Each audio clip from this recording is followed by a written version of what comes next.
suppose, describes the style of Balvenie in a bottle, and therefore came up with the signature bottling at 12 years old. And essentially, the three casks you see before you represent the three cask types that go into the whisky. So you've got a refill ex-bourbon hogshead, which has been used once in Kentucky, broken down into stave form, brought to Scotland. New staves have been inserted and made into a hogshead which is 250 litres rather than this, which is 200 litres. So that's a first fill ex-bourbon barrel. A barrel and a hogshead difference is 50 litres, and that's just the bourbon to begin with, and then emptied, filled with, and then that's the first one. Have a little nose of that first. So that's the refill. And this is a fresher cask, and therefore every time you fill and empty the cask, you're drawing out the goodness, if you like, the vanillins, the lignans, and so on. So that's from the fresh first fill cask. So what you should find from that are more of the coconut spices, more of the vanilla, toffee. I find it smells more like a fairground, like candy apples and candy floss, that kind of thing. Really, really sweet and unctuous. Finally, you've got the sherry cask, 500 litre ex oloroso sherry butt, European oak, elusive grain.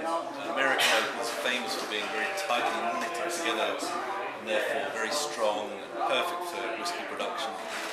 European oak, as I say, slightly looser grain, allows more colour and flavour bleed in a shorter space of time, plus the added effect of the sherry, which has soaked into the wood over time, and therefore allows a greater level of flavour and a different flavour profile.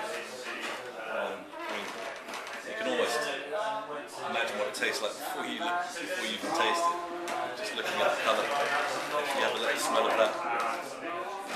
So again, around the 56% alcohol mark. I think the flavours I get from pure sherry cask, things like Christmas pudding and brandy butter.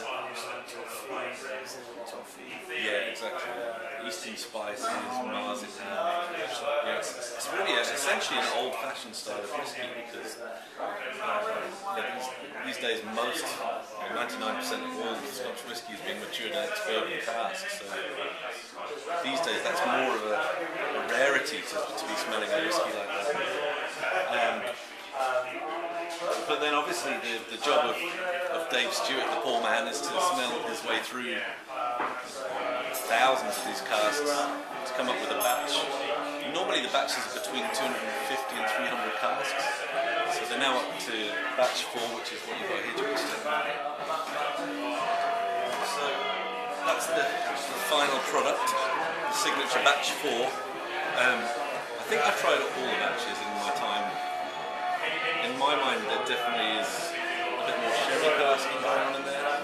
So more of this. Vis-a-vis previous batches? Yes, yeah, I think certainly from my recollection there seems to be a bit more kind of sherry action going on, which is no bad thing. I mean, from time to time I love that style. I couldn't drink that every day of the week though. The whole idea of the signature, I guess, is to put them together to make a really good session dram, which I think signature is. Nothing not to like about it. Have a taste and see what you think. How long is it? Cask strength.